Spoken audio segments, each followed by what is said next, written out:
যে বলতেছে সেন্টারে যাবে যারা, লাশ হয়ে ফিরবে তারা।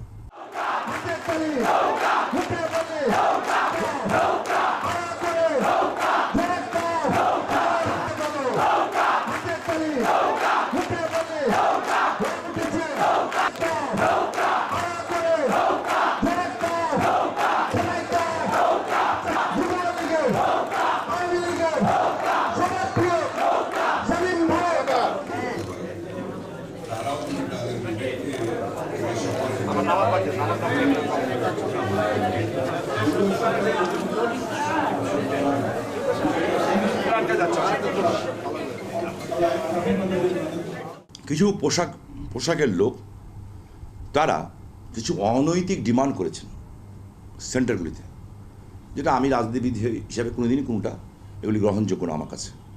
আমরা তাদেরকে ফাইন্ড আউট করছি এবং চেষ্টা করছি তাদের নামগুলি কালেক্ট করা।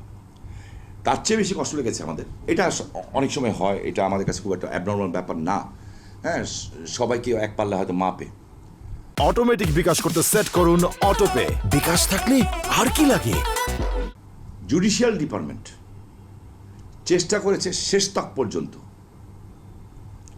সবাই না, এক দুইজন কোনো না কোনোভাবে তারা একটা অ্যাসাইনমেন্ট নিয়েছিল, আমার যা মনে হয়, যে আমার এলাকায় উত্তেজনা বৃদ্ধি করে দেওয়ার।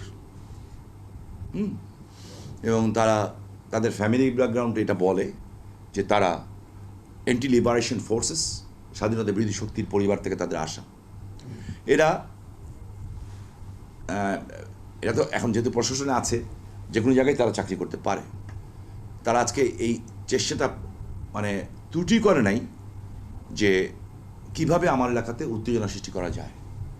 এমন এমন মানুষের সাথে, এমন এমন সিনিয়র লিডারশিপের সাথে এমন এমন আচরণ করেছেন তারা, এক দুইজন, এক মহিলা এবং আরেকজন, এমন এমন আচরণ করেছেন যে ওনাদের সাথে এমনি সাধারণ অবস্থায় যদি, সামরিক শাসন অবস্থায় যদি কেউ এরকম আচরণ করতো, ওই এলাকায় বিস্ফোরণ ঘটে যেত।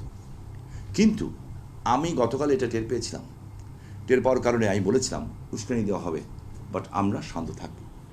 আমার নেতাকর্মীরা জাতির পিতা কন্যার সৈনিক এবং বঙ্গবন্ধুর আদর্শের অনুসারী, এবং তারা আমাকে ভালোবাসেন এবং ভালোবাসেন বিধায় তারা সবাই চুপ ছিলেন।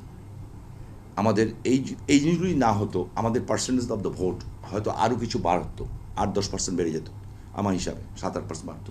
তারপরে আমার মনে হয় যে আমরা এত বিরোধিতা সত্ত্বেও গতকাল রাতে আপনারা জানেন ক্যাম্পে এবং সেন্টারে অ্যাটাক করার চেষ্টা করা হয়েছে। আমাদের কর্মীরা কিন্তু আটকা নেই, জনগণ ধরে আটকে দিয়েছে।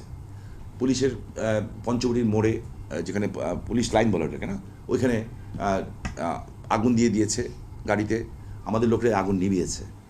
আমরা কিন্তু ধৈর্যের সর্বশেষ আমরা মানে চেষ্টা করেছি, এবং রাতের বেলায় বিভিন্ন জায়গায় স্লোগান দিয়েছে যে কি সেন্টারে যাবে যারা, লাশ হয়ে ফিরবে তারা। এই হলো ওদের পরিচয়, এবং ওই ভিডিও আমাদের কাছে আছে, এবং আমি বিশ্বাস করি আপনাদের কাছেও আছে, যে বলতেছে সেন্টারে যাবে যারা, লাশ হয়ে ফিরবে তারা, এবং ওদের নেতার নামে স্লোগান দিচ্ছে, তারেকের নামে এবং ওদের লোকাল নেতার নামে। তা সেন্টারে যাবে যারা, লাশ হয়ে ফিরবে তারা, তারা কারা? এর চেয়ে বড় সন্ত্রাসী কেউ হতে পারে না। সো আমি আইনশৃঙ্খলা বাহিনীর কাছে অনুরোধ জানাবো তাদের বিরুদ্ধে ব্যবস্থা নেওয়ার জন্য।